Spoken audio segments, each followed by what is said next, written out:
Shalom, buenos días. Muted. Que tenemos Unmuted. nosotros todos los miércoles a las 10 de la mañana. Y es un placer de verdad estar con ustedes. Vamos nosotros a comenzar con el estudio del libro de expiación, el libro de Yom Kippur. La idea de este estudio es de nosotros poder tener, ay Dios mío, siempre se me pasa lo mismo,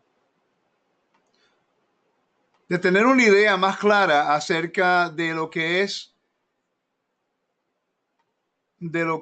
se está viendo todo, se está viendo bien todo, ¿no? Alguien que me deje saber. Sí, señor. Ok, perfecto. Vamos a un poquito más Perfectamente, muy rico. en el sentido de que vamos a hablar de información.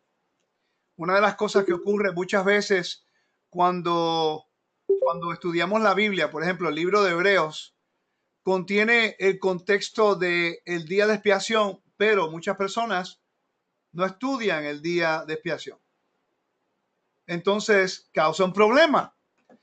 Vengo yo, comienzo a hablar acerca del libro de Hebreos y cuando comienzo a explicar algunos puntos de vista fundamentados en la Torá, la gente no lo cree o piensa que estoy criticando el libro de Hebreos, cuando en realidad el libro de Hebreos tiene un contexto establecido en el templo. Y si nosotros no entendemos estas cosas, nos vamos a confundir. Y decidí parar, estudiar el capítulo 8 y 9 del libro de la carta a los Hebreos, porque en realidad la carta a los Hebreos, en este caso, es en referencia a, en este caso, esos dos capítulos ya entran en el contexto de el día de expiación. Pero deme un segundito. Pero si no conectamos nosotros los eventos en el día de expiación, no vamos a entender, no vamos a poder agarrar algunos puntos que la carta a los Hebreos nos habla, algunos puntos no lo vamos a conseguir, no lo vamos a entender, no lo vamos a seguir y crea un problema teológico. Vamos a ver de nuevo aquí. Ok, tengo problemas con esto. Ok, entonces, unos recursos que quiero darle antes de comenzar.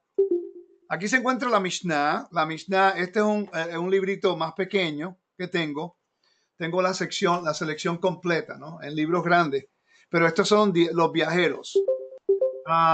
Y lo bueno de esta Mishnah es que lo puedo cargar para todos lados. Ahora, en el teléfono, usted puede tenerlo, en su teléfono lo puede tener. Se llama Kehati, K-E-H-A-T-I. ¿Ok? Kehati, K-E-H-A-T-I para los que hablan inglés. Y está muy bueno, te explica mucho, te da mucho comentario. Y es la autoridad de la Mishnah de los judíos, de lo que usamos nosotros para nuestros estudios del templo y de la vida judía. También tengo este libro que se llama The Yom Kippur Avodah, es para los que hablan inglés, no está en español. Es una serie pictorial de fotos explicándote cada paso del día de expiación del libro Levítico. Y lo tengo en PDF, lo voy a poner en el chat para que ustedes lo puedan bajar gratuitamente, pero para que ustedes lo estudien. ¿Ok? Se llama The Avodah. Y el otro libro, que estos dos libros tuve que leerlos para poder complementar lo que voy a estudiar hoy, se llama The Colorful Ceremonies in the Beit HaMikdash, las ceremonias del templo. Y te habla acerca de todo lo que ocurría y aprendí mucho aquí hoy también. Yo lo he leído unas cuantas veces, como pueden ver, pues ya lo he usado bastante. Pero mientras más uno lo lee, más uno aprende. Y pude captar unas cositas que anteriormente se me había pasado. Ok, vamos a estudiar el Avodah Beit HaMikdash. Yo tengo unos estudios que estoy mezclando o regresando al libro de Génesis, conectando el tabernáculo. Pero hoy es importante explicar cada paso del día de expiación. Vamos a leer bastante. Hoy es lectura acerca de cómo se hacía. Todo está basado en la Biblia. ¿Ok? Y de vez en cuando yo voy a dar un comentario en referencia a un punto importante que podemos ver en el Brit Hadashah basado en la información que estamos buscando. La información que estamos leyendo es concreta, es bíblica, de acuerdo al servicio de la boda, el servicio del templo, Beit HaMikdash. Por favor, hermanos, mire, una de las cosas que yo he notado en las redes sociales es que nosotros como humanos tenemos una mala costumbre. Somos rápidos para rechazar y lentos para escuchar. Y la realidad es que nosotros en el sistema religioso en el cual hemos salido, el tiempo que le hemos dedicado al templo es mínimo, es casi no existe. Entonces, muchas cosas que yo menciono acerca del templo en realidad va en contra del sistema religioso de que salimos nosotros, del cristianismo. Por eso es que muchas personas cuando entran a las raíces hebreas y se van a buscar al judaísmo o información acerca del Mesías, siempre hay un encontronazo y la gente comienza a dudar porque no se equipa con el templo. El judaísmo moderno hoy día no te enseña el templo como se enseñaba en el primer siglo. No lo hace. Yo lo he estudiado. Ahora, lo leen, ellos lo pueden leer, muy pocos, el porcentaje es mínimo. Y muchos de los rabinos saben poco del templo, solamente lo que leen en la yeshiva o algo así. Y ellos acomodan el templo de acuerdo al judaísmo moderno, igual que el cristianismo hace lo mismo. Tenemos un problema. Tenemos que regresar al contexto original para que la palabra se pueda interpretar de la manera correcta. Entonces, vamos a entrar a lo que es el Beit HaMikdash, el servicio del templo. Cuando tengan este librito, van a ver lo complejo que es y cómo se hacía todo. El orden perfecto, un protocolo. Y por qué solamente una persona podía entrar al lugar santísimo. Vamos a comenzar, ¿ok? El Avodah Beit HaMikdash, protocolo del día de expiación. Dice, preparaciones para el día de expiación. Responsabilidades del sumo sacerdote para el servicio contrario de otras ceremonias del año. Todas las tareas sagradas realizadas en Yom HaKippurim, el día de expiación, tareas referentes a expiación por Israel, debían ser hechas exclusivamente por el sumo sacerdote mismo. Como la Biblia establece varias veces en el libro Levítico, en Vaikra, capítulo 16. Y él hará expiación por sí mismos y por toda la casa, hasta que él salga y haya hecho expiación por él mismo y por toda su casa y por toda la congregación de Israel. Por cierto, esa es la base en la cual el libro de Hebreos utiliza a Yeshua como un sumo sacerdote, utilizando lo que él hizo, como él se presentó como un Korban Pesach, o en este caso como un Asham de culpa, para no solamente interceder por nosotros, por Israel, pero también por toda la humanidad. Solo él es responsable por cada aspecto del servicio divino en este día santo y grandioso. En total, de 15 sacrificios separados, los cuales eran ofrecidos, así como la menogá, incienso y otros servicios. Pongan atención, 15 sacrificios, 15 korbanot, 15 animales que eran muertos ese día para manipular la sangre. La clave aquí no es la muerte del animal como todo el mundo piensa. La clave aquí es la manipulación de la sangre, que es lo que hace la diferencia. Pero es importante este pedacito de información, porque en el capítulo 9 te habla de unos sacrificios, del versículo 9 en adelante. Cuando leamos la semana que viene, cuando regresemos al capítulo 9, capítulo 8 y 9, vamos a ver muchos de estos elementos que habla el capítulo 9. Por ejemplo, te voy a dar rapidito aquí. Dice el versículo 11 del capítulo 9, dice, pero estando ya presente el Mesías, sumo sacerdote de los bienes venideros, por el más amplio y más perfecto tabernáculo, no hecho de manos, es decir, no de esta creación, y no por sangre de machos cabríos ni de becerros, sino por su propia sangre, entró una vez para siempre en el lugar santísimo. ¿Ok? Dice, porque si la sangre de los toros y de los machos cabríos y las cenizas de la becerra rociada a los inmundos santificaban para la purificación de la carne, ¿cuánto más la sangre del Mesías, cual es mediante el Espíritu Eterno se ofreció asimismo sin mancha a Elohim, limpiará nuestras conciencias de obras muertas para que sirváis a Elohim viviente?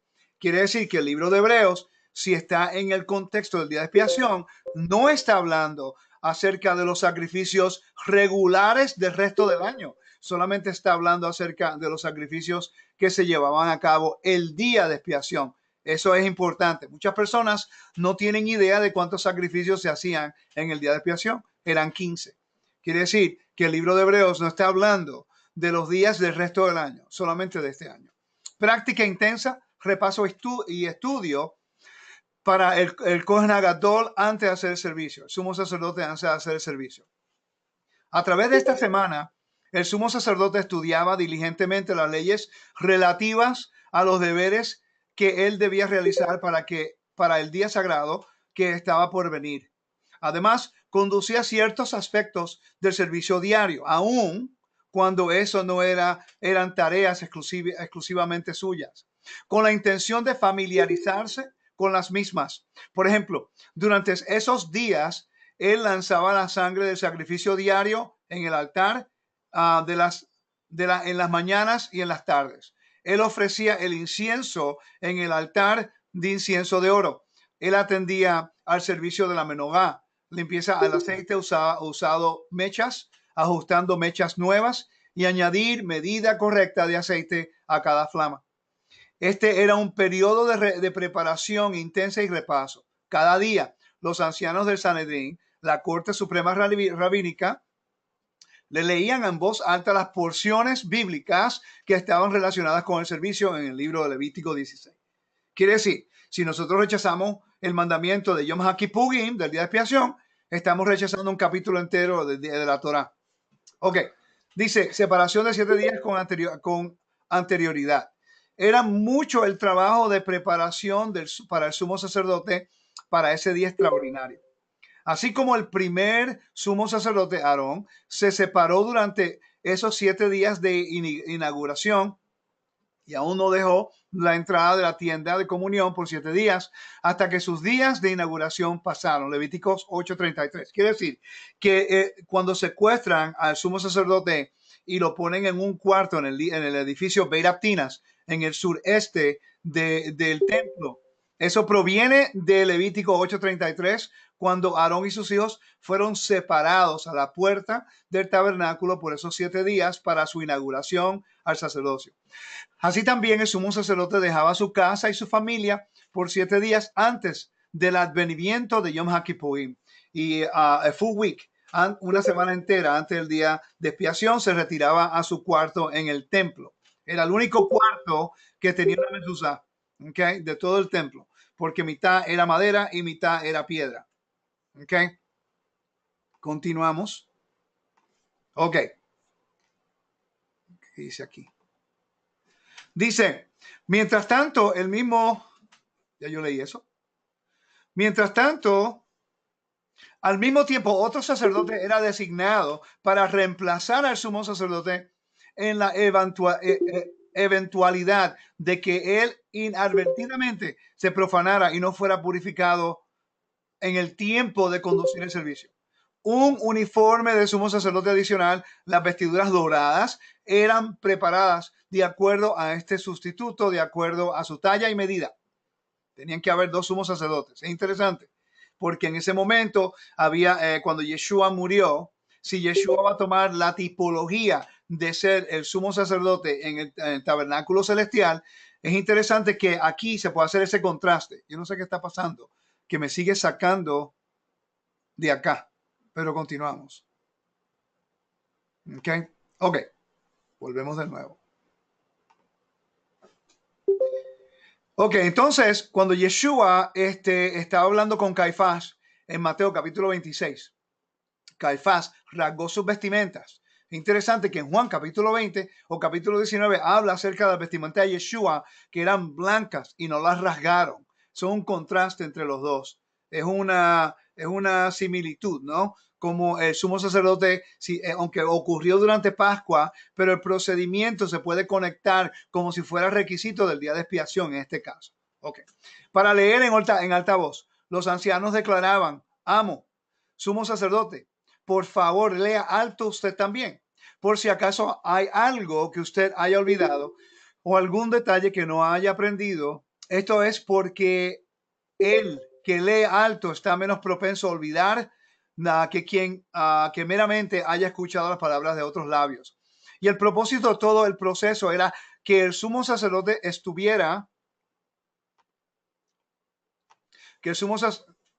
Dios mío.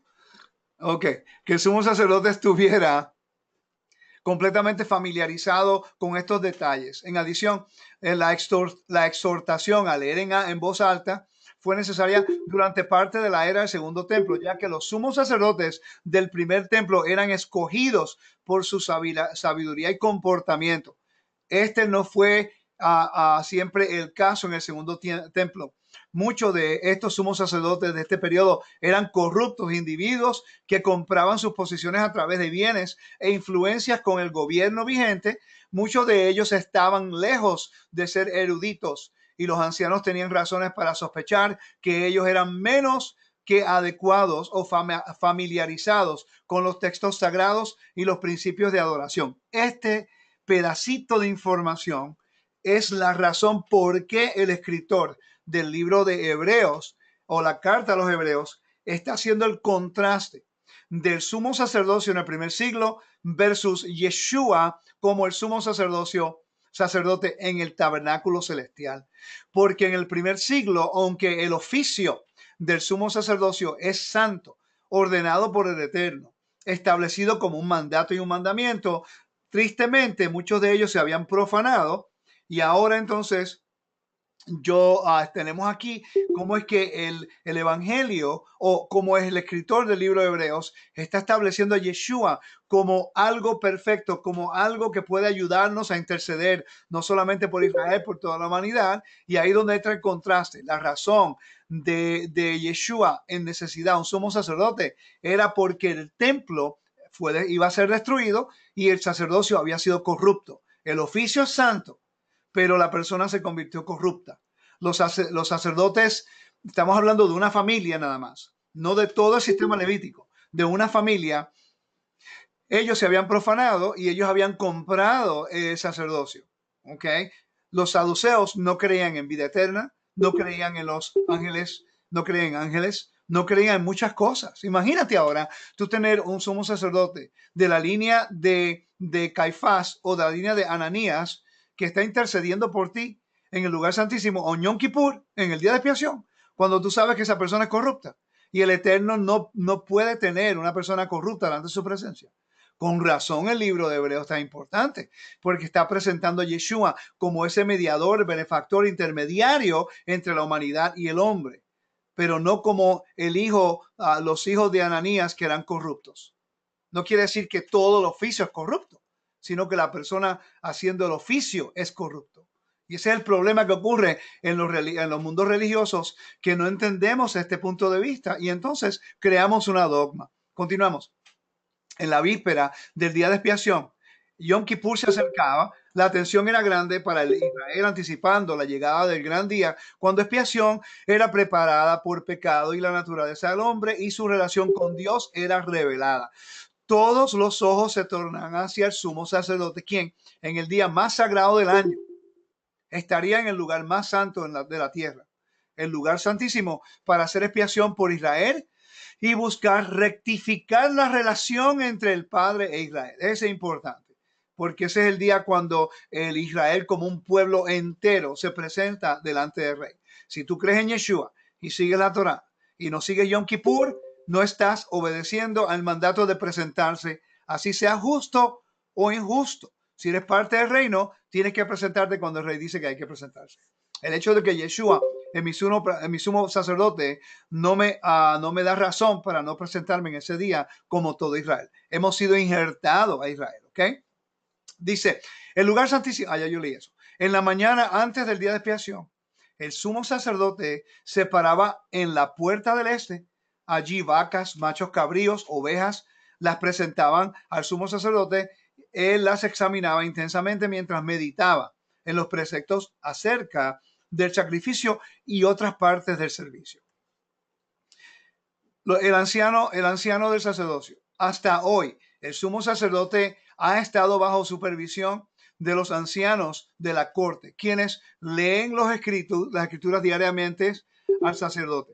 Ahora, en la víspera del año santo, estos sabios presentaban al sacerdote a los ancianos del sacerdocio para que él pudiera ser instruido en el servicio del incienso, el cual era muy difícil. Él necesitaría aprender para beneficio de sus experiencias, para poder ejecutar esta importante tarea propiamente.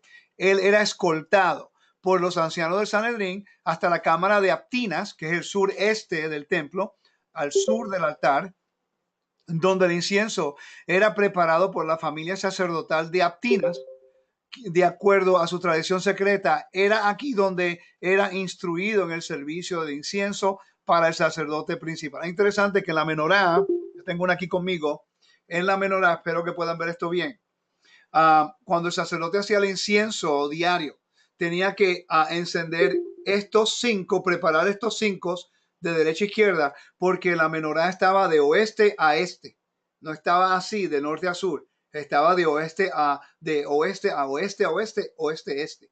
Y se preparaban 5 y después del incienso ponía las últimas 2. Tenía que hacerlo de acuerdo al requisito. No podía partir de ese tabnit, de ese patrón, ¿ok? Entonces, continuamos. Un juramento antes de partir, y este es importante, delante de los miembros del Sanedrín, se liberaba el sumo sacerdote de su custodia. El más solemne intercambio tomaba lugar entre ellos y a su cargo.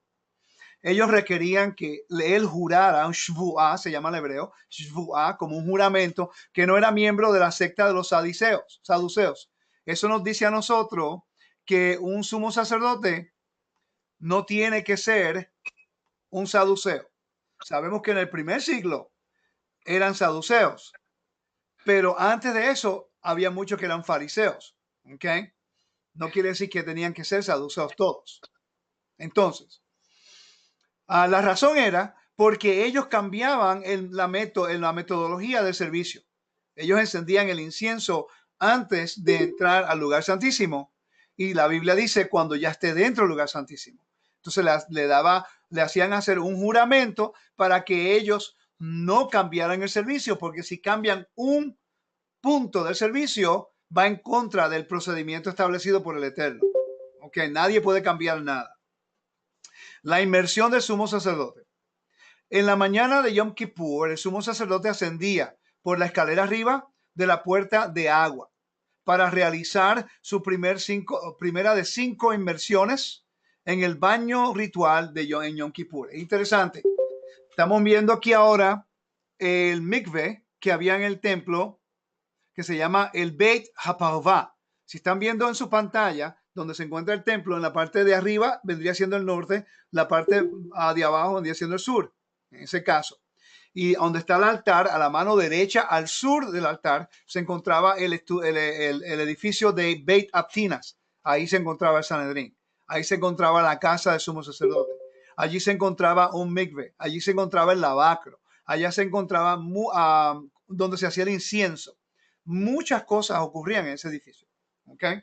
El libro de Ezequiel habla acerca de ese lugar como el lugar donde salía el agua del umbral de la casa del templo. Ok, la inmersión del sumo sacerdote. Las 4 inmersiones restantes que tenía lugar durante el día se realizaban en un baño ritual encima de la cámara de Parvá. Volvemos, decimos, había un mikveh en el segundo piso o arriba en el edificio de Beit Aptinas, el edificio Beit Aptinas, ¿ok? Una sábana forrada de blanco se levantaba para separar al sumo sacerdote de los espectadores. Esto se hace como un recordatorio para todos los espectadores de que el sumo sacerdote administrará el servicio de expiación usando vestimentas blancas solamente. Pero interesante que en este libro habla acerca del procedimiento que el sumo sacerdote hacía el servicio. Él usaba las vestimentas, estoy buscando aquí, denme un segundo. Él usaba las vestimentas de oro, de blanca, oro, blanca, oro, blanca. Pero para entrar al lugar santísimo, él tenía que hacer solamente con las blancas. Ok, aquí te da toda la información. Para el servicio regular, las vestimentas de honor. Para el servicio de Yom HaKippurim, tenía que hacerlo con vestimentas blancas. Ok, ¿por qué blancas? Representa que ahora, en ese momento, cuando el sumo sacerdote entra al lugar santísimo vestido de blanco, él es la prefigura de Adán en la tierra. Él se convierte como Adán en la tierra.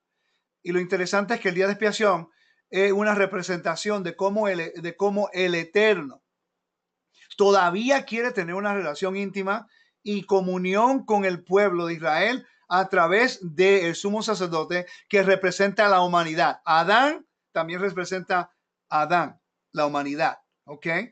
Entonces aquí el sumo sacerdote representa no solamente a él, su familia, a Israel, pero a la humanidad también.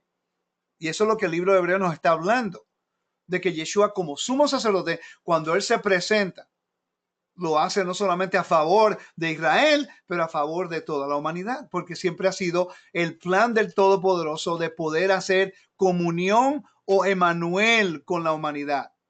Y el día de expiación es el día cuando el Eterno todavía permite que un mortal pueda entrar al lugar más santo en la tierra para tener confraternidad con el Eterno y para restaurar. En ese día Edén es restaurado.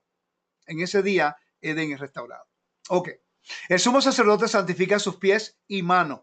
Antes de entrar en el mikve, el sumo sacerdote santifica sus manos y pies, derramando agua del envase de oro. Después de sale del mikve, hace lo mismo. ¿Ok? 10 veces tiene que hacerlo del lavacro. Y el lavacro representa las aguas caóticas de la creación que están bajo control.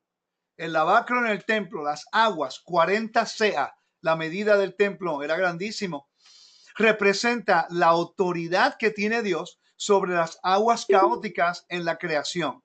Como él controla las aguas, el lavacro en el templo representaba eso, el control de las aguas caóticas, que él es el creador de los cielos y la tierra y controla el mar.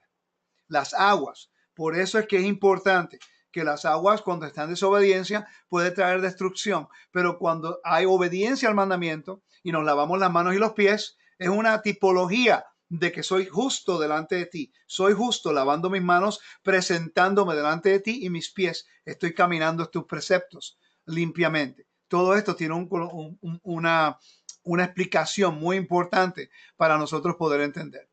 En los días normales del año, el sumo sacerdote santifica sus pies y manos utilizando un envase de cobre. Solo en Yom HaKippurim se utiliza el de oro. La ofrenda diaria de incienso. En Yom HaKippurim, el sumo sacerdote hacía 3 ofrendas separadas de incienso. Las 2 primeras ofrendas se hicieron sobre el altar de incienso dorado, ubicado en el santuario, en el lugar santo. Mirando hacia el norte, el sumo sacerdote vierte el incienso sobre el altar mientras la columna de humo se eleva. Obviamente está hablando del lugar santo. En la foto estamos viendo el lugar santísimo. Son 2 cosas diferentes, ¿ok? Lugares diferentes.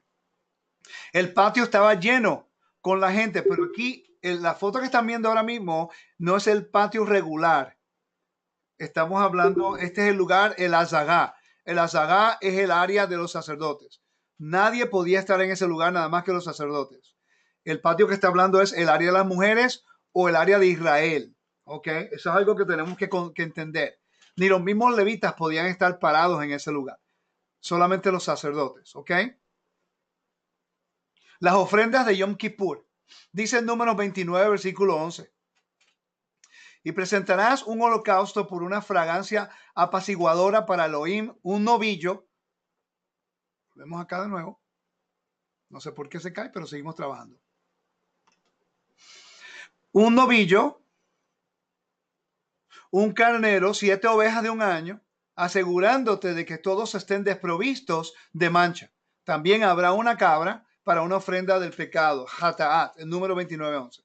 Esos son los sacrificios que Hebreos capítulo 9, versículo 11 al 14 está hablando. Okay, tenemos que hacer esa conexión.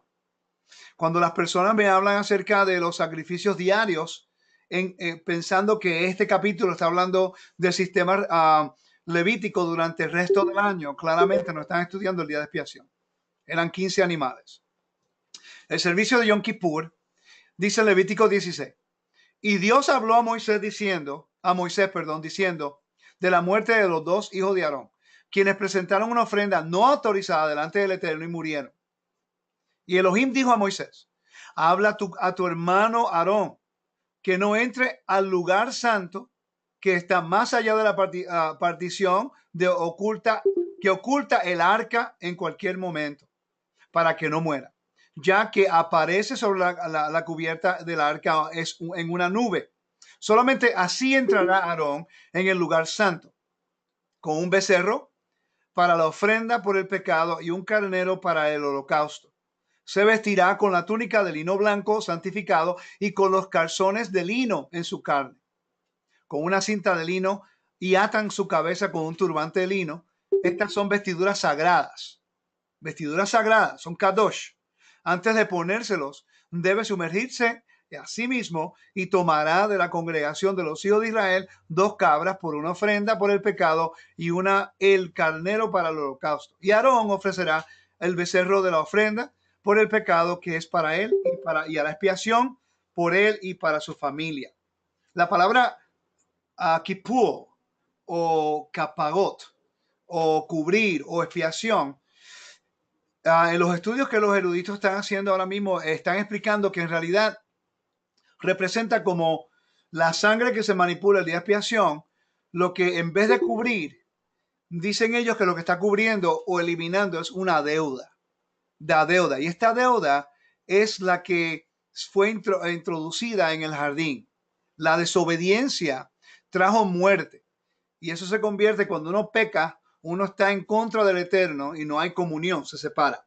El servicio lo que nos enseña es cómo es que el Eterno todavía está buscando una relación íntima con su pueblo Israel y establece el sistema religioso y un sumo sacerdocio para que pueda interceder y enseñar al pueblo que todavía Dios, Elohim, quiere tener una relación íntima con la humanidad y que Él continúa su deseo de morar con la humanidad en la tierra. Esto es lo que representa el día de expiación. No es miedo por un juicio, sino es la forma de que Israel pueda tener participación a través de un hombre, el sumo sacerdote, para que Dios pueda hacer comunión con ellos y que pueda escuchar el clamor y pueda ejecutar juicio al justo y al injusto. ¿Qué continuamos? La confesión. Ahora comienzan las confesiones que se hacían en el día de expiación. Es interesante porque los judíos han preservado todas las oraciones que se hacían en el día de expiación. Es interesante, es muy importante, porque el Brit Hadashah, el pacto renovado, las cartas apostólicas, a veces Pablo utiliza porción de esas oraciones para explicar algunas cosas en sus cartas. Dice, la confesión oral del sumo sacerdote. El sumo sacerdote se acercó al animal delante del santuario, colocó sus manos sobre la cabeza del buey, entre sus cuernos, y confesó. Esto fue en conformidad con las instrucciones del versículo que dice, y Aarón ofrecerá el becerro de la ofrenda por el jataat, pecado, que es para él, y él hará expiación para él y su familia. Los sabios de Israel recibieron una tradición que estas palabras se refieren a la confesión oral, y esto fue la redacción de la confesión del sumo sacerdote. Dice, te ruego, Adonai, que he pecado.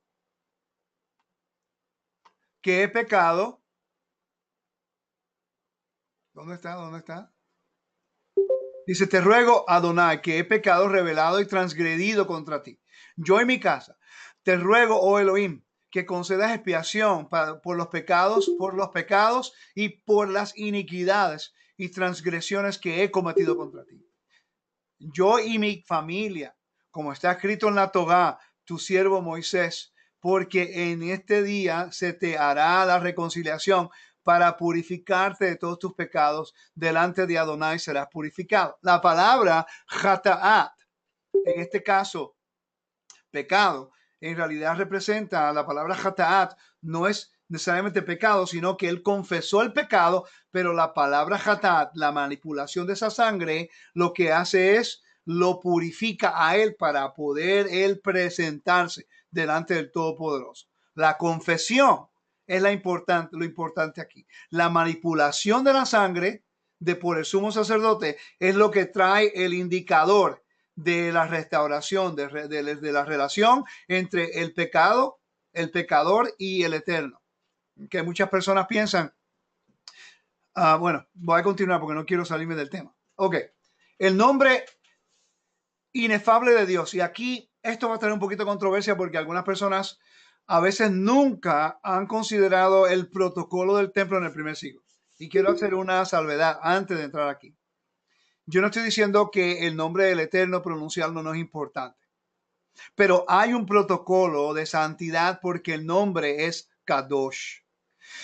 Y a mí lo que me da preocupación es que muchas personas en el deseo de promover el nombre de Yod-Heh-Vav-Heh lo tienen ahora como un nombre común. Lo utilizan para todo, de tal forma que se convierte en un nombre común. Me gustaría compartir con ustedes lo que ocurría en el templo y cómo se hacía y cuál era el respeto por el nombre en el templo. De ahí en adelante usted tiene que tomar una decisión de cómo va a respetar el nombre sagrado, Kadosh. Hay un protocolo. Recuérdate que el templo es lo que nos enseña a nosotros como pueblo, cómo venir delante del Eterno y cómo manejarnos en una forma que se deleite Él. No de acuerdo a nuestra forma de hacer las cosas, sino de la forma que fue establecido. Porque recuérdate que a los Kohenim se les dio el mandato de enseñar la Torah y enseñarle al pueblo cómo conducirse delante de la presencia del Eterno. ¿Ok? Dice, durante estas oraciones, en este día maravilloso, el Kohen Gadol, el sumo sacerdote, proclamaba el nombre inefable de Dios, conocido como el Tetagramatón.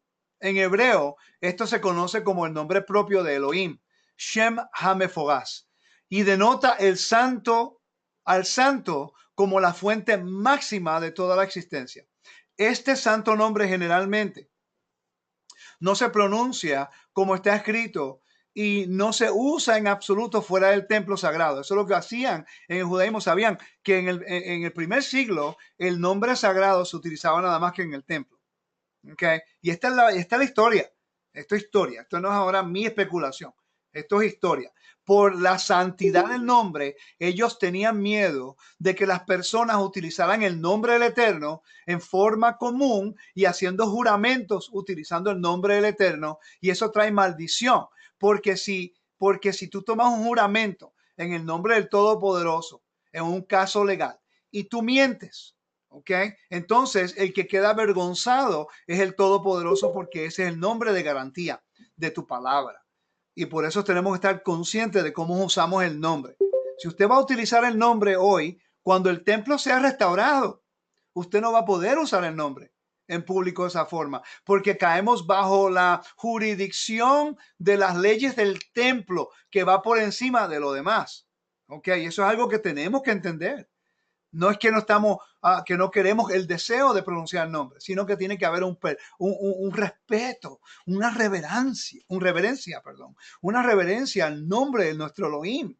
Dice, este santo nombre generalmente no se pronunciaba como está escrito y no se usa en absoluto fuera del templo sagrado. Incluso en el templo se usa con poca frecuencia. Durante el transcurso de los servicios en el día de expiación, el sumo sacerdote tendrá ocasión de pronunciarlo 10 veces en el día de expiación nada más. Ahora te voy a dar lo que leía anteriormente es cómo el judaísmo piensa acerca del nombre fuera de lo de 10 veces, porque ya eso es el procedimiento del templo. Ahora, el judaísmo moderno se va a un extremo. En vez de decir Elohim, dice Elohim. En otras palabras, está hablando del nombre Yod-Heh-Vav-Heh, Yahweh, que es el nombre del Eterno, pero ellos se han ido al extremo de usar otros nombres que son los atributos como Elohim, Adonai, El Shaddai, y le cambian la pronunciación. Como lo hacen, como lo vemos aquí en la pantalla cuando dice Dios, ellos tienen tanto respeto al nombre que la palabra Dios en español le ponen la D, la I, una rayita y después la S para no pronunciarlo. Pero en realidad la palabra Dios es un título. Estamos hablando del nombre Yod-Heh-Vav-Heh. ¿Ok? Ok, entonces la palabra Adonai lo que significa es mi amo. La palabra Adonai es mi amo, no es un Dios. Eso es lo que decían que los dioses sí eran sus amos, pero la palabra Adonai lo que representa es el atributo de Dios como mi amo. Es el nombre Yod-Heh-Vav-Heh. Ok, continuamos. Mira cómo las personas respondían a cuando escuchaban el nombre sagrado en el día o en el templo o en el día de expiación. ¿Ok? En esta confesión, cuando él hacía la oración, el sumo sacerdote pronunciaba 3 veces este nombre, 3 veces, perdón. Que cuando la congregación que estaba reunida en la corte o en los atrios escuchaba el nombre santo de Dios de los labios del sumo sacerdote, colectivamente responden Baruch Shem Kevod. Todo el mundo allá, repitan conmigo, Baruch Shem Kevod Malchuto Leolam Vaed. Bendito sea el nombre de su glorioso reino por los siglos de los siglos. Y se postraban en el suelo. Este es el procedimiento que se debe hacer cuando el templo está vigente, cuando se escucha el nombre sagrado del Eterno. Esto es importante, porque si usted me está juzgando porque yo no uso el nombre sagrado, entonces yo le voy a decir por qué usted no dice esas palabras cuando usa el nombre sagrado. Tenemos que educarnos en esto para no causar una piedra de tropiezo, porque los judíos nos están escuchando, los judíos nos están oyendo.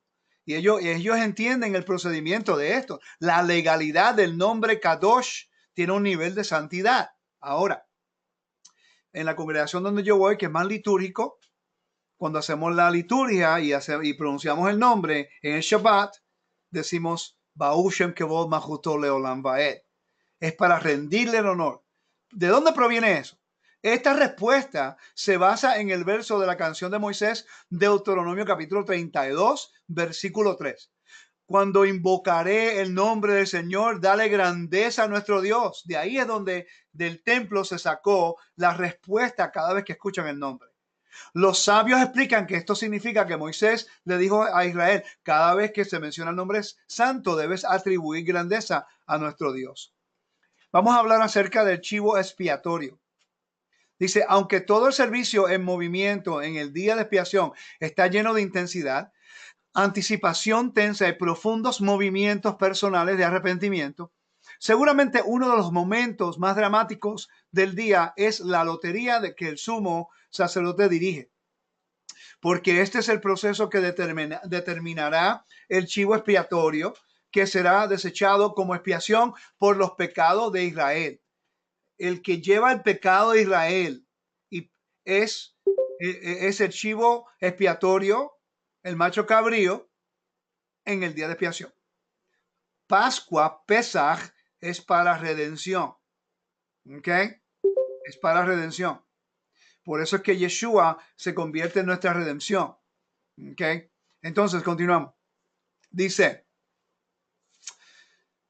será desechado. Ok. Después de confesar sobre el toro, el sumo sacerdote camina hacia la sección en este de la corte, de cara a la entrada. ¿Ok? Estamos hablando ya en el área de la saga, o no estoy seguro si es en el atrio de las mujeres. Dice, voy a leerlo de nuevo. Lo acompañan 2 hombres. A su derecha el ayudante, el Sagán, se llama el Sagán, que en realidad no es otro que el sacerdote sustituto que fue asignado como sustituto del sumo sacerdote, en caso que quedara inutilizado. Y a su izquierda, el jefe del clan familiar, que es responsable del servicio al templo ese día de la semana. Son el Catholican y el Sagán. Son 2 sacerdotes al lado del otro, con el sumo sacerdote. ¿Ok?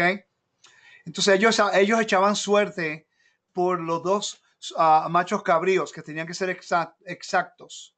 Y aquí donde se hace una conexión con Yeshua, cuando estaba Barrabás, que su nombre era Yeshua Barrabás, y Yeshua de Nazaret, ¿ok? O Yeshua ben Yosef.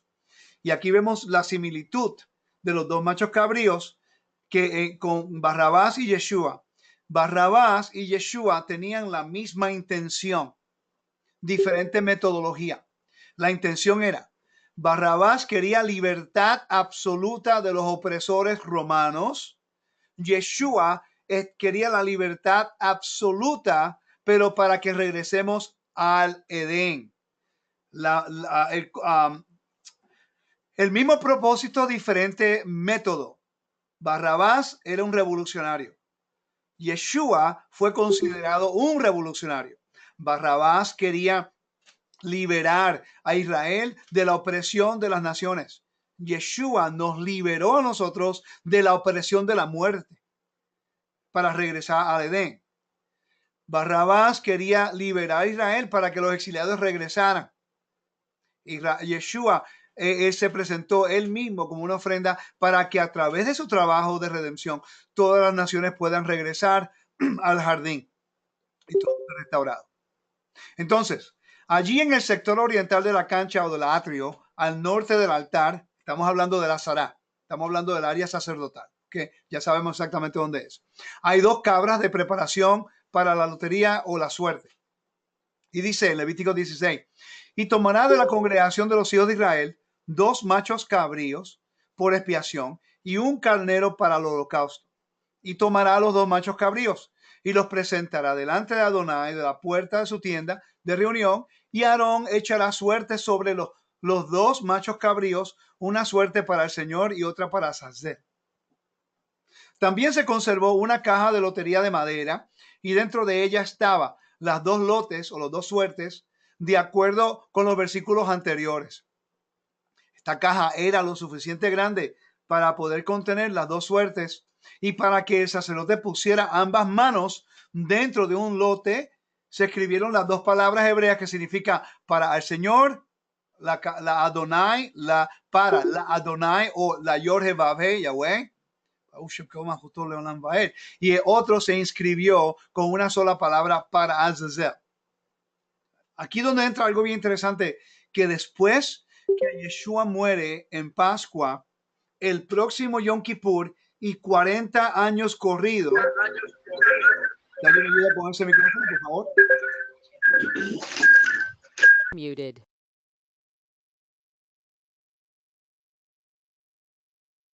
Unmuted. Ese próximo Yom Kippur, después que Yeshua muere y resucita, ese próximo Yom Kippur, cuando el sumo sacerdote echa la suerte para los machos cabríos, generalmente a la mano derecha salía para el macho cabrío para el Señor. ¿Ok? Pero 40 años corrido, por 40 años corrido, el lote o la suerte para el Señor nunca cayó a la mano derecha. Siempre caía a la mano izquierda. Recuérdate que la palabra habla acerca de Segoa Adonai, la mano derecha del Eterno que trae salvación. Recuerda, esa es la conexión, que la mano derecha que se estrecha, la mano derecha del Eterno representa salvación. Que el macho cabrío cuando caía en la mano derecha representaba salvación o perdón para Israel. Después que Yeshua muere y resucita, nunca más ocurre. ¿Ok? Ellos ahora saben que hay un problema. Algo ocurrió que ahora no sale 40 años corridos, un porcentaje 50-50 de que puede caer en una mano un año y no cae en 40 años. Saben ellos que hay algo diferente. Algo ocurrió. ¿Ok? Que ya el Eterno no está complacido con la representación de ese sumo sacerdote como el intermediario. ¿Ok? Quiere decir que el Eterno dice, yo no estoy aceptando tu ofrenda hacia mí, porque ese sumo sacerdote es corrupto, no cree en la vida eterna, no cree, está oprimiendo al pueblo. Ahora Yeshua es el que se presenta al Todopoderoso. ¿Ok? Él es aceptado por el Eterno. Eso es lo que la carta a los Hebreos está tratando de enseñarnos. Dice, Azazel en realidad es el nombre de un lugar. Fue en este lugar donde se envió el chivo expiatorio. Azazel era un alto y rocoso precipicio en el desierto de Judea. La cabra fue enviada de este punto hasta su muerte. Estas suertes fueron hechas originalmente de madera. Esto era probablemente lo que hoy conocemos como box. Okay. Algunos han escrito que se utilizó una madera que se asemeja a la caoba. Más tarde, los lotes fueron preparados con oro por el sumo sacerdote. Yahoshua ben Gamla, durante su mandato,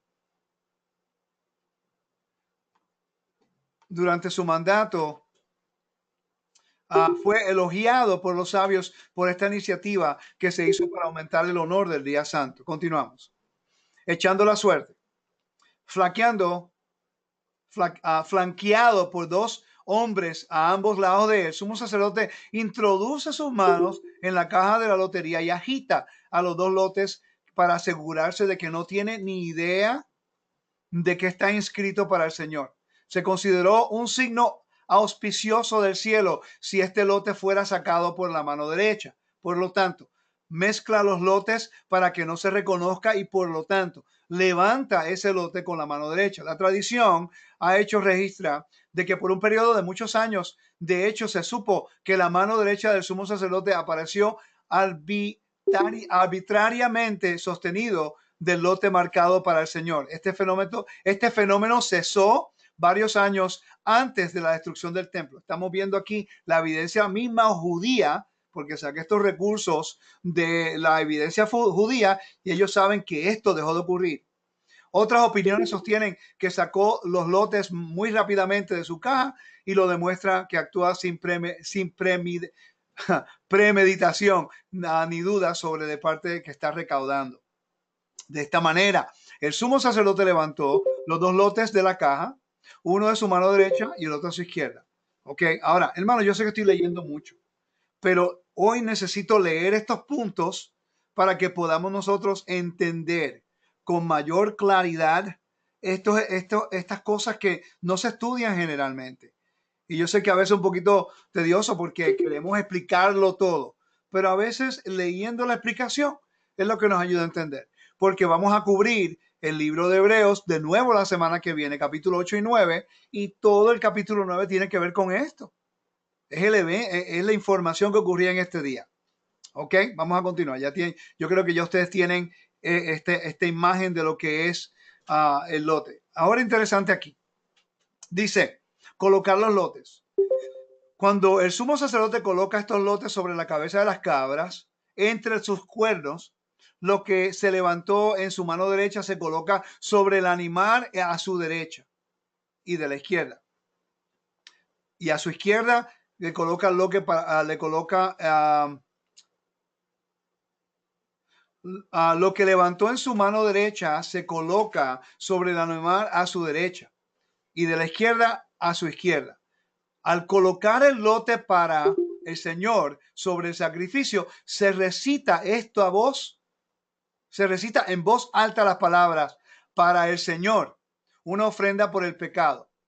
Una vez más pronunciándose el santo e inefable nombre de Dios, todos los sacerdotes israelitas presentes que escuchan este nombre repiten el versículo, bendito es el nombre que se menciona arriba. Entonces, mira qué interesante. Cuando Yeshua muere, Juan nos dice acerca del título que le ponen arriba de la cabeza de Yeshua. Pero si nosotros vamos a buscarlo en hebreo, lo que quiere decir, Yeshua, Yeshua HaMelech, ahora se me olvidó, padre, se me olvidó. Yeshua, rey de los judíos.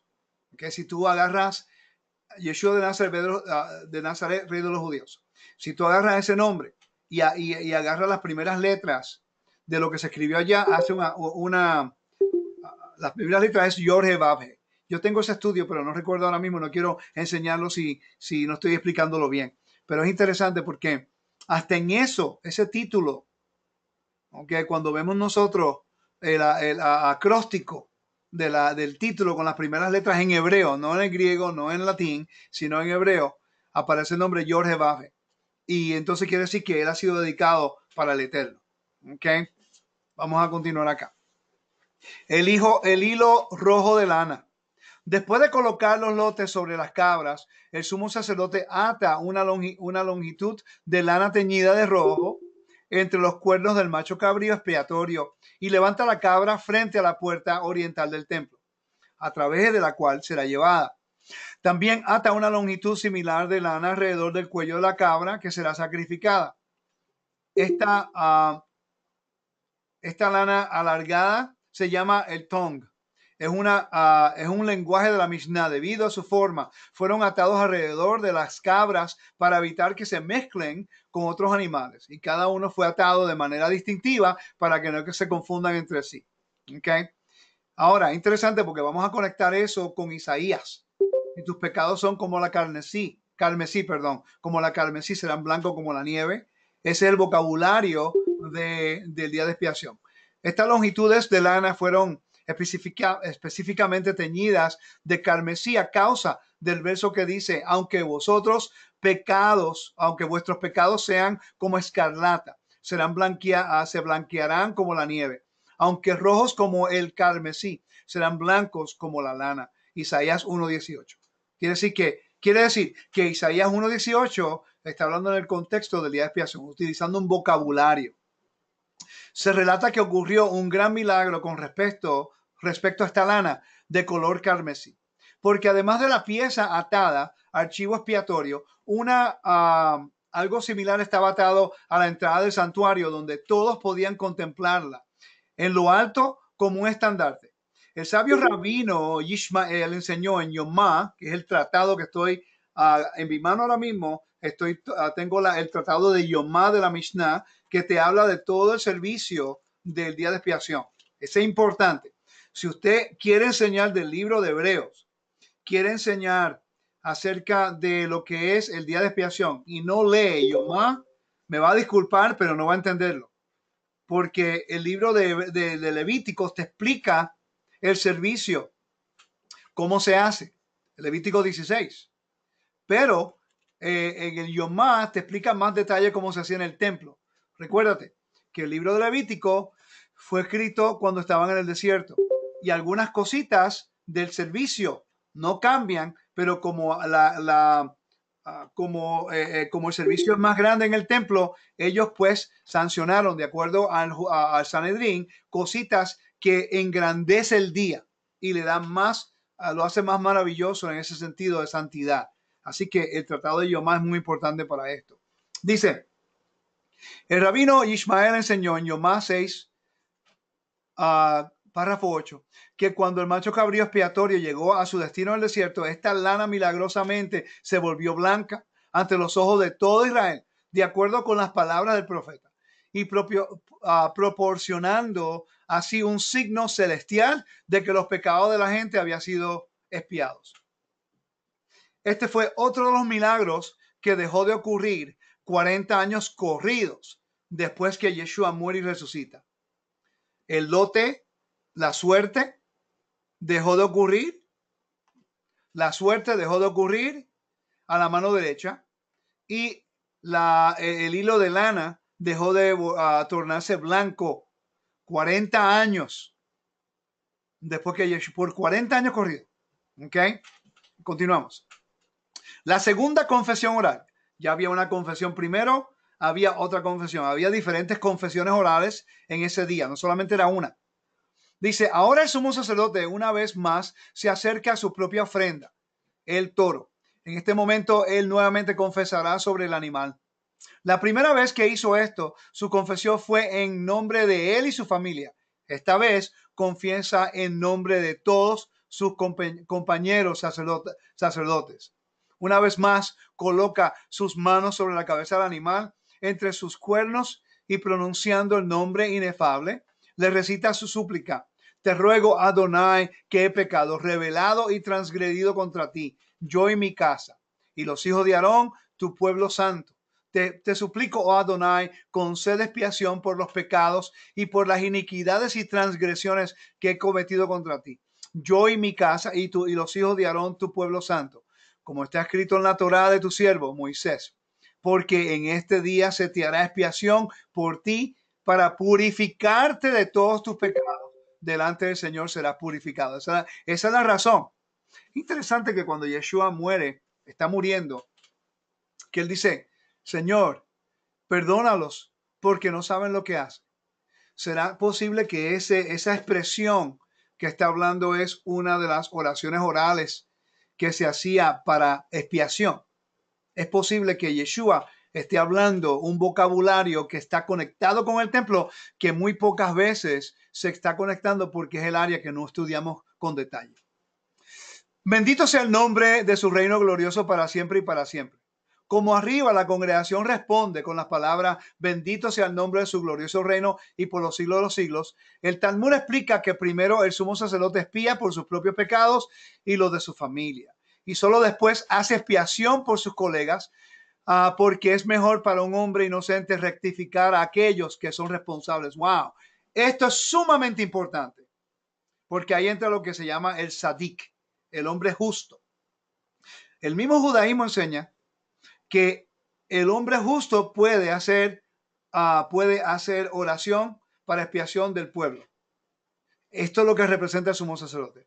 El sumo sacerdote nos enseña a nosotros cómo es que a través de lo que él está haciendo, la oración de perdón de él, recuérdense que el sumo sacerdote, él representa a todo Israel, ¿ok? No solamente es él. Cuando dice yo y mi familia y a todo Israel, si el Padre lo perdona a él, está perdonando a todo el mundo, porque él representa a la humanidad, él representa a todo Israel. Esto es sumamente, y si él es justo, va a haber expiación para todo el pueblo a través de ese hombre justo, el Sadik. Por eso es que a través de un hombre, el mismo Caifás lo dijo, que por un hombre morirán los demás, también por un hombre pueden vivir los demás. Que la última parte se la añadí yo. ¿Okay? Y esto es sumamente importante para entenderlo, hermanos, porque aquí es donde entra lo que es los roles del Mesías. Entonces, el toro es sacado. Dice, al concluir su segunda confesión, el sumo sacerdote mata el toro. Él recibe la sangre de las ofrendas de la vasija del Mizrach, que es el donde se mantiene la sangre. Y luego entrega esta vasija a otro sacerdote. El primero va inmediatamente a prepararse para el servicio de incienso. Y este último debe pararse fuera de la entrada del santuario y sostener este recipiente, moviéndolo continuamente con un movimiento de agitación. Esto se hace con el fin de evitar que su contenido comience a endurecerse, ya que esto invalidaría que se precipite sobre el altar. El segundo sacerdote, así ocupado con el Mizrach, espera en este lugar el regreso del sumo sacerdote, quien traerá el Mizrach al santuario. Mientras tanto, el sumo sacerdote asciende a la parte superior del altar en la cancha, el altar o el azará, el atrio de los sacerdotes, llevará una pala dorada. Oigan esto, una pala dorada equipada con un mango especialmente largo, diseñado para ayudarlo a realizar los movimientos particularmente difíciles que requerirá para llevar a cabo el servicio de incienso solo en este día santo. Esto es sumamente importante. Él va al altar, agarra la pala de oro, pone el carbón que se había para el incienso. Eso es lo que nos habla a nosotros en Hebreos capítulo 9, versículo 4. Cuando dice, él tenía un incensario de oro. El incensario de oro es lo que él utilizaba para este día. La pala de oro. ¿Ok? El carbón para el incienso. Encima del altar habían 4 fuegos en el altar y lo que ven en el centro, que es como redondo, se llama el tapuaj.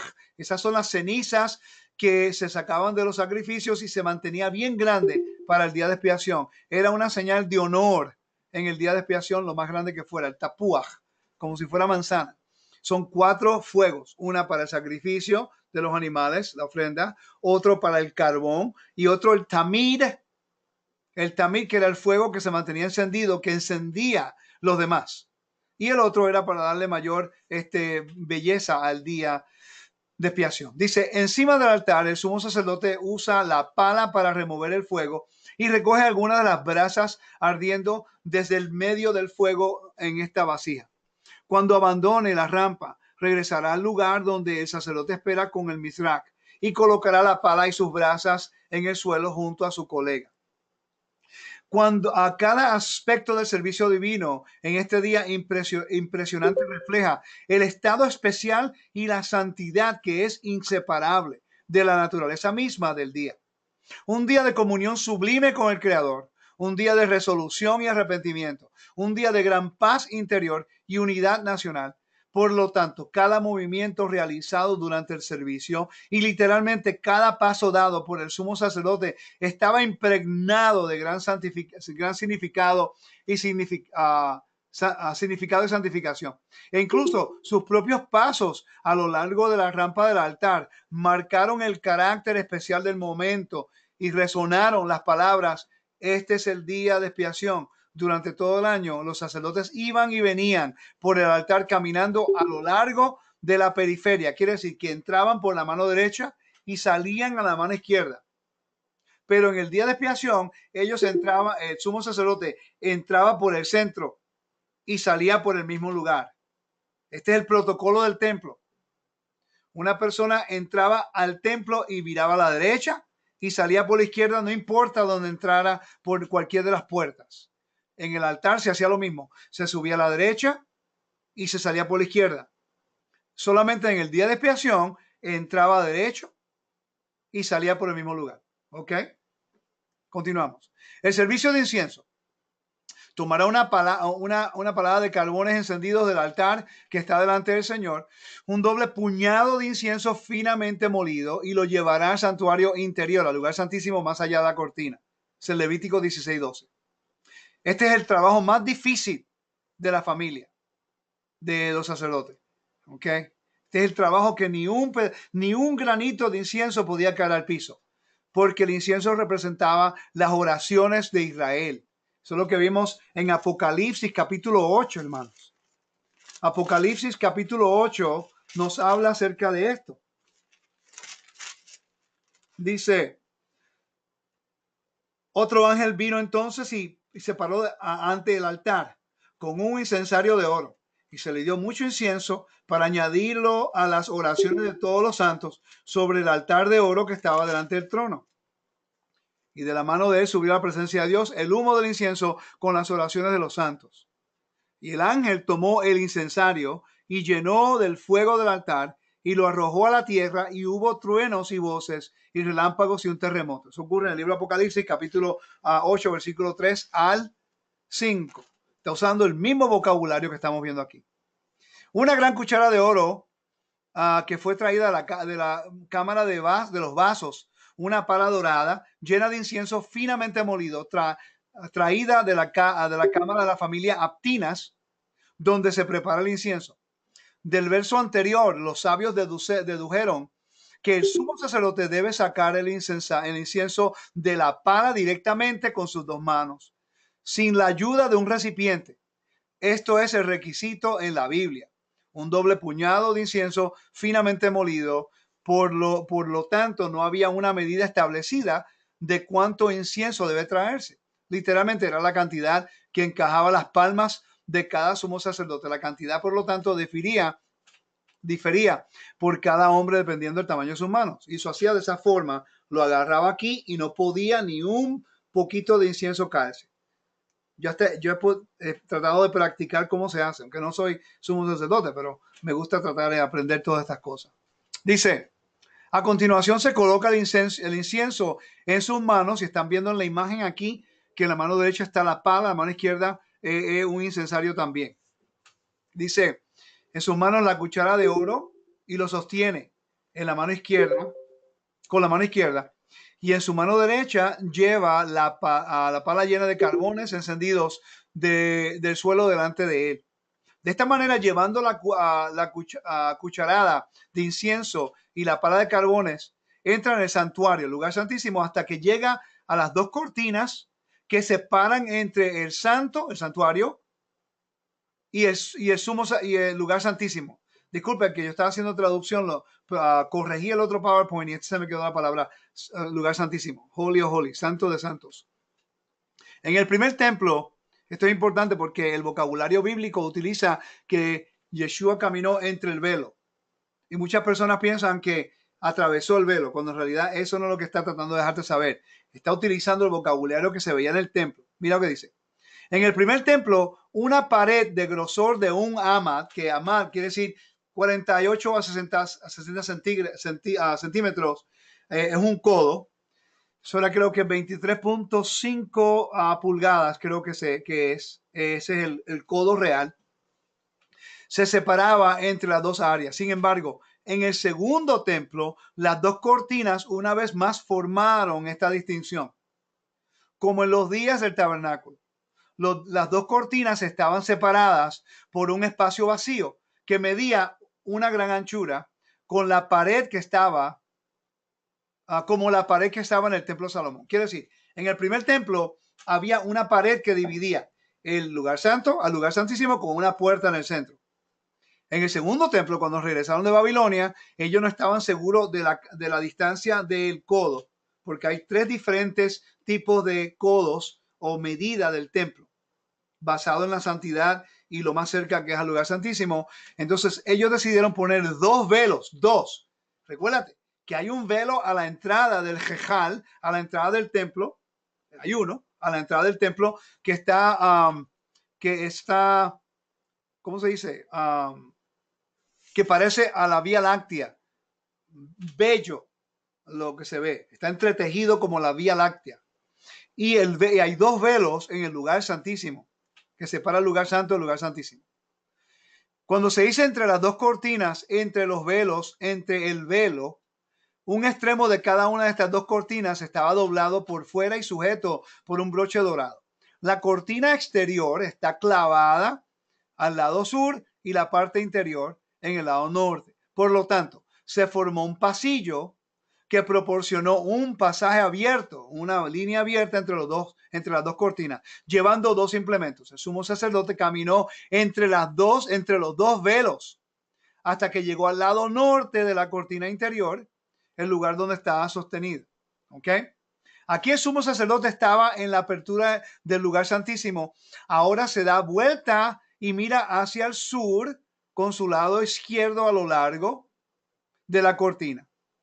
Para que pueda caminar al centro de la habitación en el lugar santísimo y pararse en el lugar conocido como entre los palos o entre los polos. Quiere decir, estos son los dos polos del arca del testimonio. Sin embargo, en el segundo templo, el lugar santísimo estaba vacío porque el arca del testimonio ya no estaba en el lugar santísimo. Entonces, lo que hacía él, ponía la pala en el lugar donde se suponía que estuviera el arca del pacto y entre medio de los 2 palos que cargaban el arco, colocando los carbón abajo, primer templo. Cuando se levantó el tabernáculo y el primer templo, el sumo sacerdote entró al lugar, al sagrado arca del testimonio y colocó la pala de carbones directamente entre los 2 postes de la arca. Pero en el segundo templo no existía el arca del pacto y él ponía la pala en la piedra que se encontraba allí. Oigan, esto es importante. Están notando que la pala es lo primero, ¿ok? Lo primero que se introducía dentro del lugar santísimo y es lo último que se saca a final del servicio. El libro de Hebreos te está explicando eso.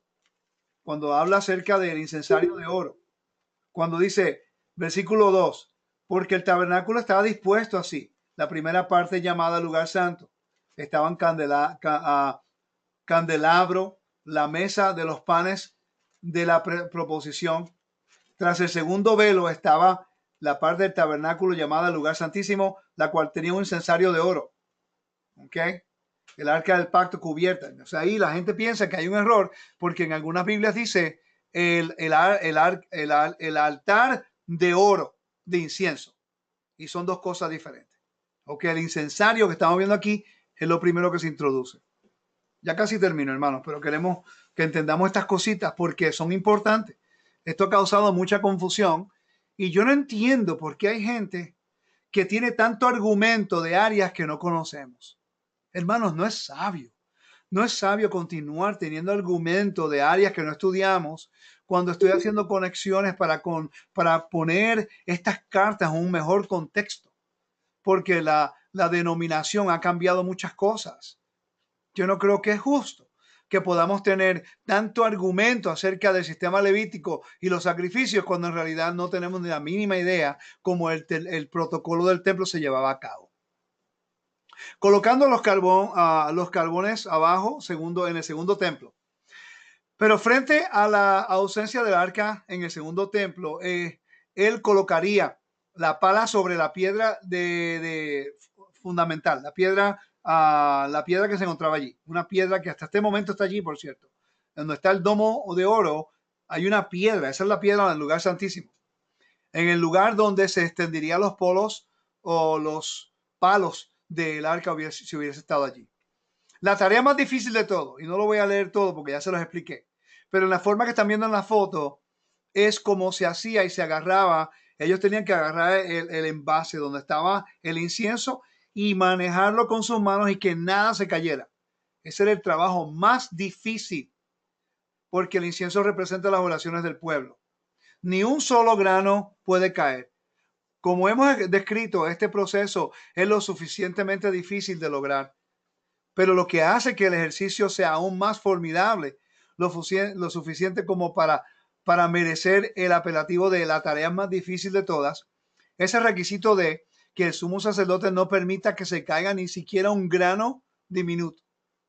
Todo el contenido dentro de la cuchara debe transferirse completamente en sus manos hasta la última gota.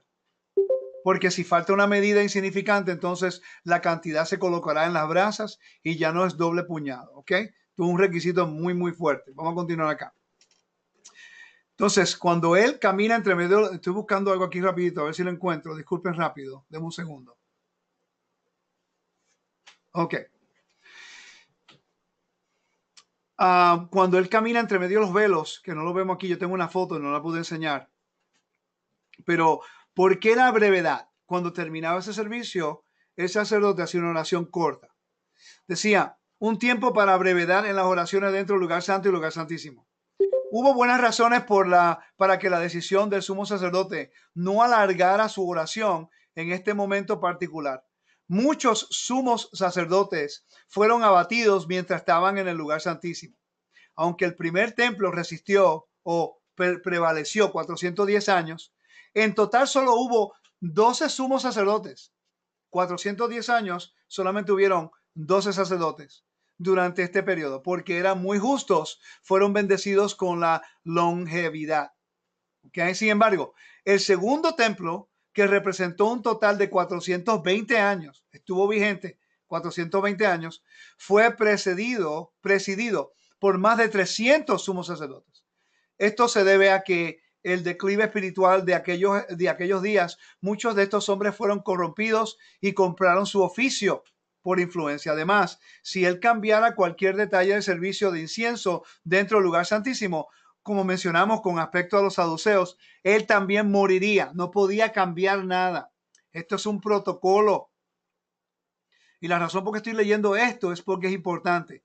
Si nosotros, que hemos sido injertados al reino, que muchos no son descendientes de Aarón, que no tienen ningún derecho de cambiar nada ni añadirle nada a la Biblia. Imagínate, si los mismos sacerdotes cambiaban un procedimiento del templo y lo hacían como ellos querían, morían. Y estas eran personas sancionadas para ese trabajo. Eran escogidos santos para ese trabajo. Y la cantidad de responsabilidad que le tocaba a ellos. ¿Cómo es posible que nosotros que venimos de la dispersión, que no estudiamos nada de estas cosas, no entendemos el protocolo, ahora cambiamos calendarios, ahora cambiamos el nombre, ahora cambiamos las fiestas, ahora cambiamos la localización del templo? Hermanos, estamos haciendo exactamente lo que hizo Efraín cuando le costó la dispersión. Esto es algo que es importante.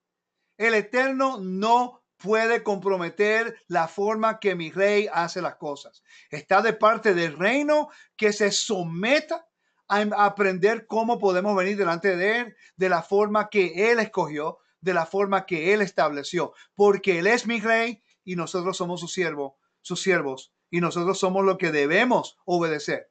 ¿Okay? Nosotros hemos acomodado nuestras teologías para que Dios se acomode a lo que nosotros pensemos.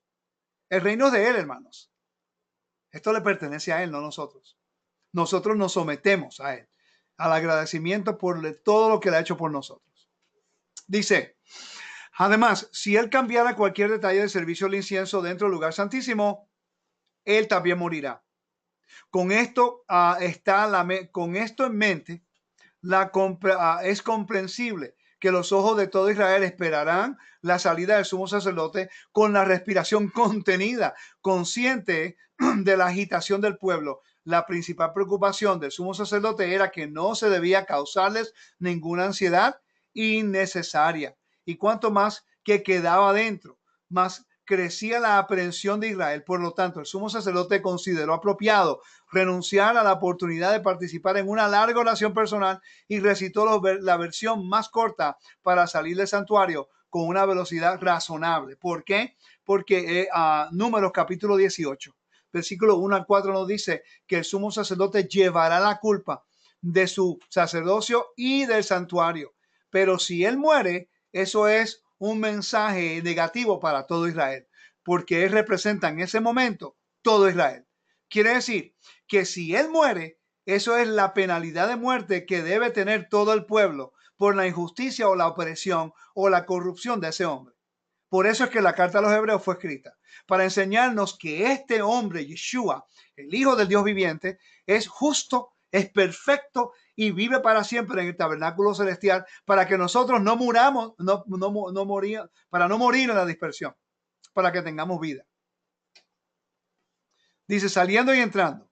En la siguiente etapa del servicio del día de expiación, después que el sumo sacerdote concluyó el servicio del incienso, pronunció su oración y salió del santuario. Regresa con el sacerdote que lo está esperando fuera de la entrada. Este sacerdote ha estado esperando aquí desde que el toro fue sacrificado, sosteniendo el mizrach y moviéndolo que no se endurezca la sangre. El sumo sacerdote ahora recibe este recipiente de su colega y regresa al lugar santísimo una segunda vez. Recuerden, la primera vez fue el incensario de oro, la segunda ahora es la sangre. Exactamente como lo hizo anteriormente, caminando a través de las dos cortinas, llevando el recipiente con la sangre de su ofrenda. Regresa para detectar entre los dos palos de donde se encontraba. ¿Ok? Entonces, miren, interesante, de ahí podemos deducir que no había solamente un velo en el templo. Habían tres en el piso del lugar santo santísimo y había uno en el segundo piso durante el segundo templo. ¿Ok? Entonces, el que se rasgó fue de la entrada del templo, no fue ninguno de los dos en el lugar santísimo, porque habían dos en el lugar santísimo en el segundo templo. Rociar la sangre. Ahí entra un poquito algo que es importante, rociar la sangre. Dice, allí salpica en el aire con su dedo. Entonces, ¿cómo lo hacía? Tomaba la sangre, él salpicaba hacia arriba y después hacia abajo. 1, 1, 2, 2, 3, 3, 4, 4, 5, 5, 6, 6, 7, 7. 7 veces. Conectando. ¿Por qué 7? Porque 7 representa entronamiento, autoridad, perfección. Es conectando el cielo con la tierra. Por eso el templo se llama el lugar donde conecta el cielo con la tierra. El templo es lo que conecta. Ahí donde se encuentra el servicio, donde Adán puede ser restaurado por ese día. La humanidad puede ser considerada santa en ese día. ¿Ok? Dice, allí salpica en el aire con su dedo el contenido del mizrach o de la sangre que se encuentra adentro hacia la mancha de la cubierta del arca. Esto es como lo especifica el versículo Levítico 16:14, que dice, tomará parte de la sangre del novillo y con su dedo índice lo rociará sobre el costado oriental de la cubierta del arca. Luego rociará con su dedo índice 7 veces directamente hacia la cubierta del arca. Luego él deja el lugar santísimo de la misma manera que hemos discutido anteriormente y coloca el recipiente sobre un soporte de oro dentro del santuario. Rociar la sangre del toro a continuación. El versículo se refiere a pequeñas gotas arrojadas desde el punto del dedo, como el servicio del incienso. Como el arca no está presente, el sumo sacerdote salpicó en la dirección del lugar del arca donde hubiera estado. Él rocía con un movimiento hacia arriba una vez. Entonces estamos viendo que rociar la sangre es la clave. Por eso es que Pablo está utilizando el vocabulario. Hemos sido rociados con la sangre, no lavados, rociados con su sangre. Eso proviene del templo. La sangre o se derrama a la base del altar o está rociada o en el altar o está rociada en el velo, en el templo. Pero nunca se lava nada con sangre en el templo. ¿Ok? Esto es importante. Y Pablo utiliza este vocabulario a través de sus cartas, porque la sangre representa la manipulación de la sangre, representa el indicador de restauración de convenio entre el Eterno e Israel. Por eso tenemos que ser parte de Israel para recibir el convenio. Como ocurrió en el libro de Éxodo, cuando Moisés bajó de la montaña, la segunda vez, él bajó en un día de Yom Kippur, hizo el sacrificio y roció al pueblo y al altar. para hacer esa conexión entre el Eterno y el pueblo, para unificarlo y renovamiento de convenio. Quiere decir que Yom HaKippurim, el día de expiación, es un día de renovación de convenio, cuando el Eterno perdona el pecado de Israel. Roció la sangre, dice, seguido por 7 veces abajo. Una vez arriba, 7 veces abajo. Disculpe, cometí un error. Yo dije arriba y abajo, pero una vez arriba y 7 veces abajo. ¿Ok? Dice, luego él deja el lugar santísimo y hace lo mismo de nuevo. Continuamos. El sacrificio del cabrito designado para Elohim y nuevamente entrando al lugar santísimo. Afuera en el patio, la cabra que había sido designada para Elohim por la lotería ahora es llevada al sumo sacerdote. Él mata al animal y recoge la sangre por el otro recipiente de Mizrach. Luego ingresa al lugar santísimo por tercera vez, esta vez llevando el recipiente con la sangre de la cabra. Primero fue del buey, ahora es de la cabra.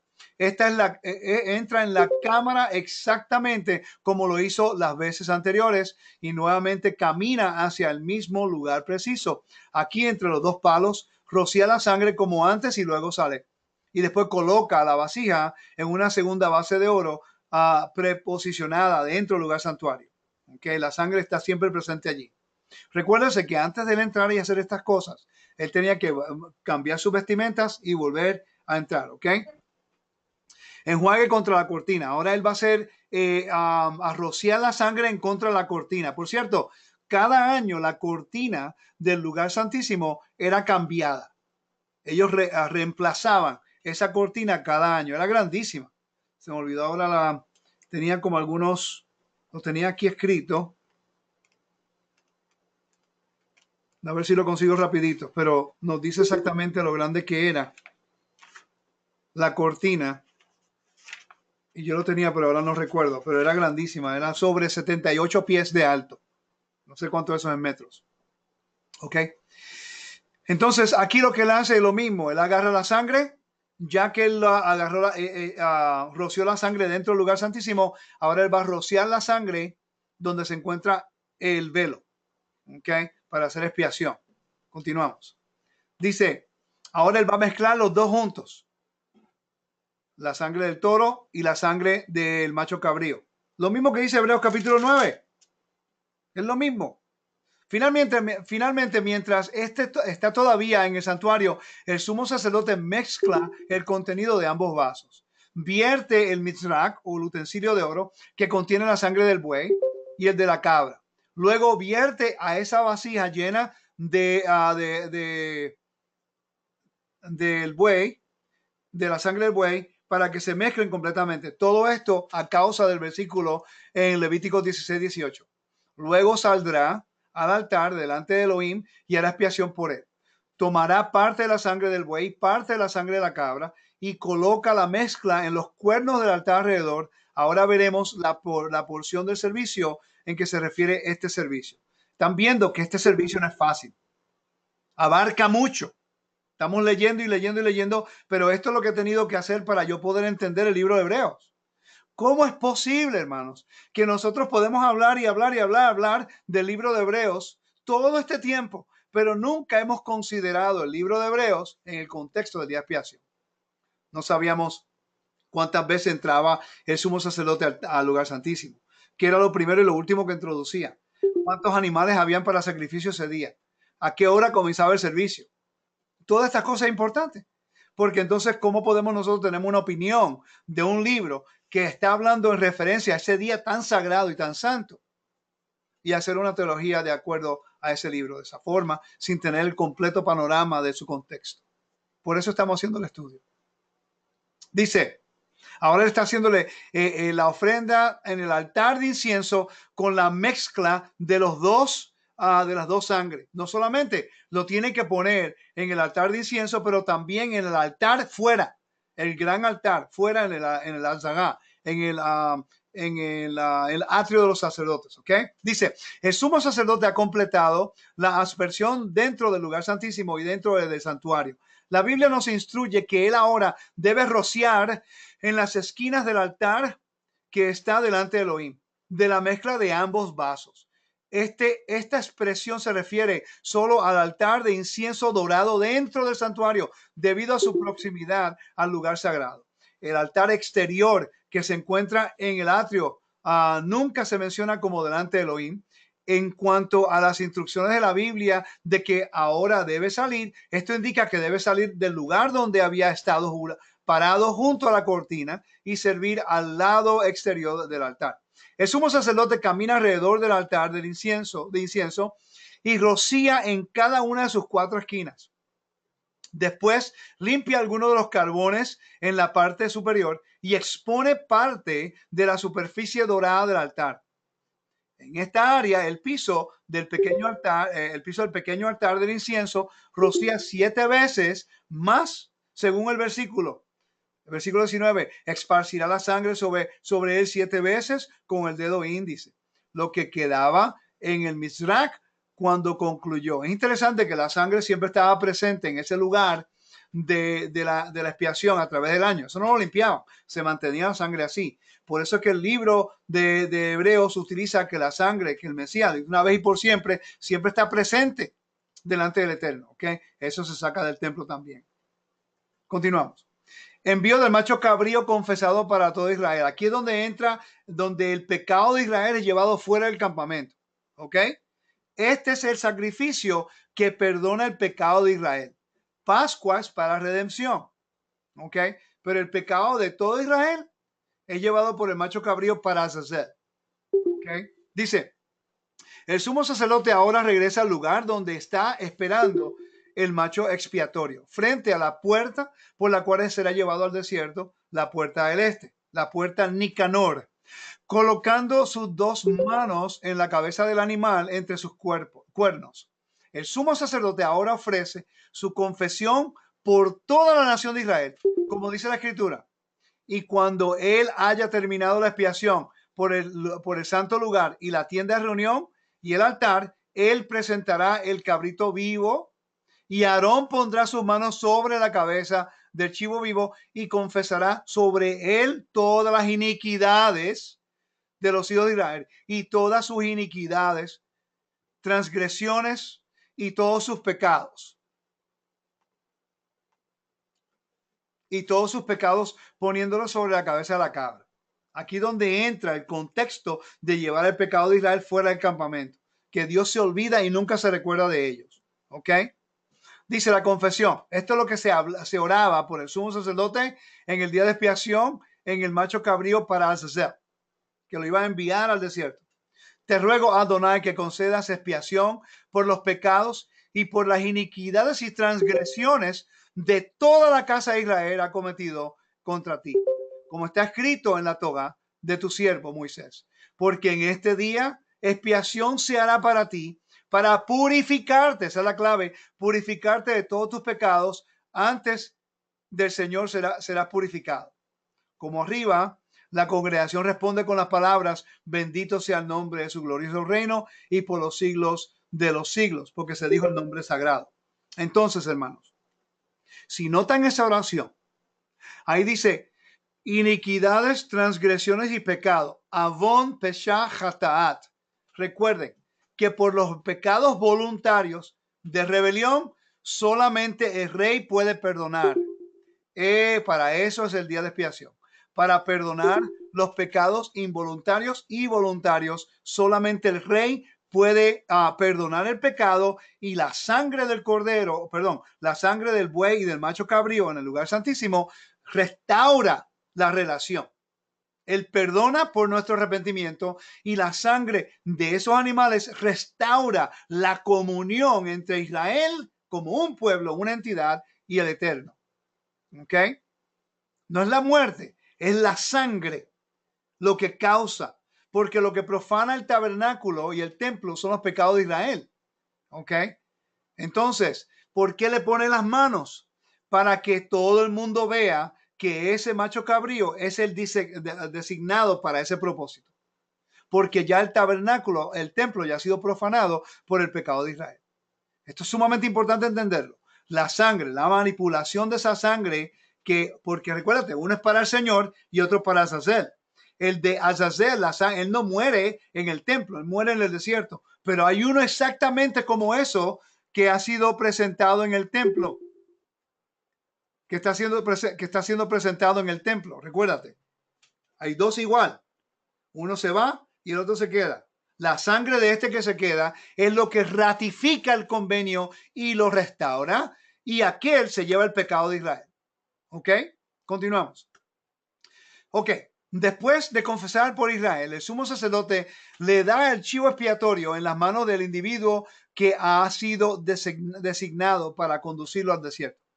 Esto también fue considerado un gran privilegio, a pesar de que no es una parte intrínseca del servicio y por lo tanto incluso podía ser hecho por un israelita, ser salvaguarda habitualmente dentro de las filas sacerdotales.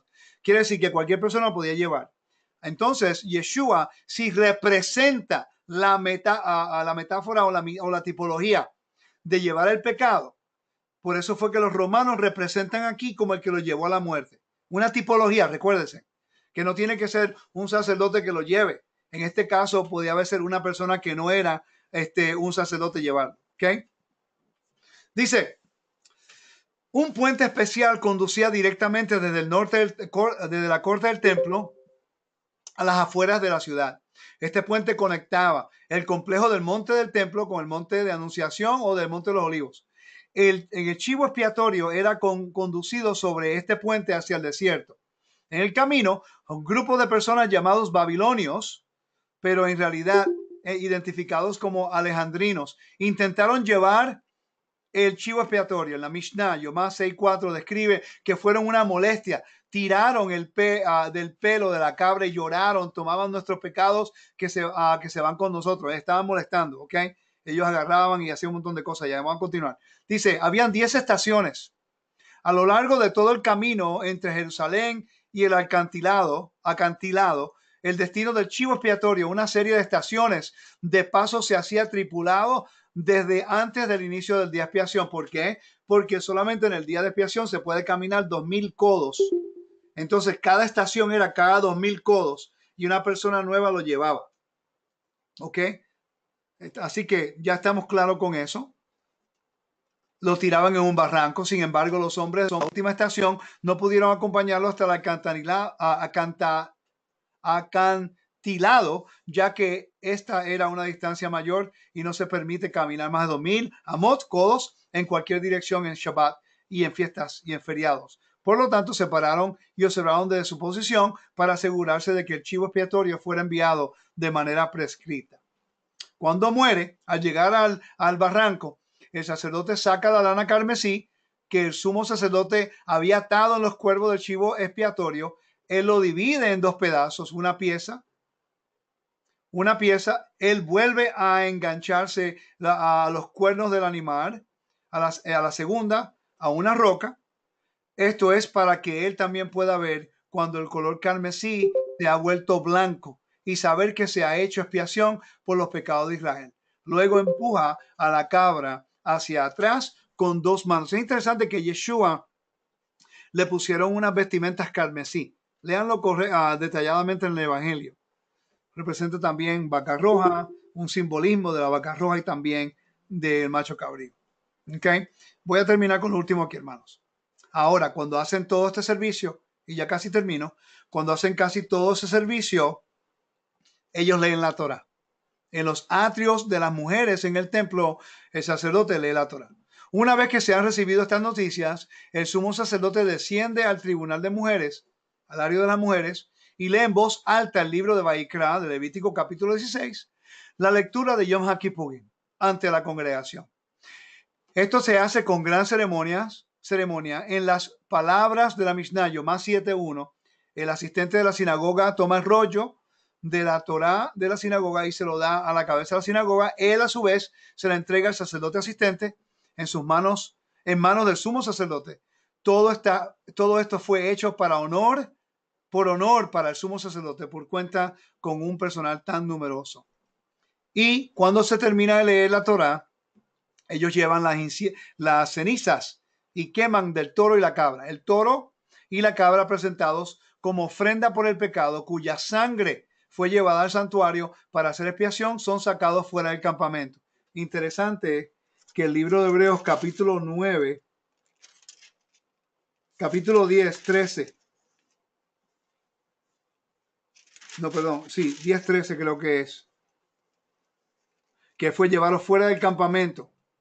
Está usando el mismo vocabulario. Eso lo vamos a cubrir en la próxima semana. ¿Ok? Y cuando termina eso, se eliminan las vestimentas blancas que se utilizó. Al concluir el servicio, el sumo sacerdote le entrega los dos conjuntos de vestimentas blancas que ha llevado para los servicios de la mañana y de la tarde a sus asistentes y se deshachan de ellos en la cámara de Pinjas, un depósito para vestimentas sacerdotales. No las botaban. ¿Por qué? Porque eran santas. Todo lo que tocaba esas vestimentas se convertía kadosh. Ellos las guardaban. ¿Ok? Y después había una celebración de agradecimiento. Al final de este maravilloso día, después de que todo el servicio se completó y el día había menguado, el sumo sacerdote fue acompañado por toda la multitud de fieles de vuelta a su hogar. Cuando el sumo sacerdote salió ileso del lugar sagrado, hizo una celebración para sus seres queridos. Al final de Yom Kippur, para dar gracias a Dios por haber guiado con éxito el servicio. Y no fue rendido no fue rendido, no apto ni afectado negativamente, como leemos en el libro de oraciones de las fiestas altas para el día de expiación. Qué radiante fue la aparición del sumo sacerdote cuando salió en paz del lugar santo, como destellos de luz que emanan del esplendor de los ángeles. Tal era la apariencia del sumo sacerdote. Y para terminar, se encontraba el servicio de Neilá. Estas son las puertas que se cerraban. El cierre de las puertas, quiere decir, el juicio terminó, ahora el Eterno ejecutó juicio para o en contra de Israel, se cierran las puertas y después se prepara para Sukkot. Junto antes de la puerta del sol, la puesta del sol, los guardianes levitas cierran las puertas del santuario y el patio. Eso representa la conclusión del servicio. En conclusión, quien diga pecaré y luego me arrepentiré después, se le negará la oportunidad de arrepentirme. Y uno que diga pecaré y Yom Kippur me consolará la expiación, para ese individuo Yom Kippur lo hace no expiar el día de la expiación, solo funciona para otorgar expiación por los pecados cometidos entre el hombre y Dios. Pero por los pecados cometidos entre hombre y su prójimo, incluso Yom Kippur no puede expiar. Es interesante que la costumbre en judaísmo es de ir y pedir perdón antes del día de expiación a tu prójimo. Tú hiciste algo en contra de tu prójimo, pide el perdón. Porque el Eterno es como Israel, como un pueblo, veniendo de la presencia del Todopoderoso.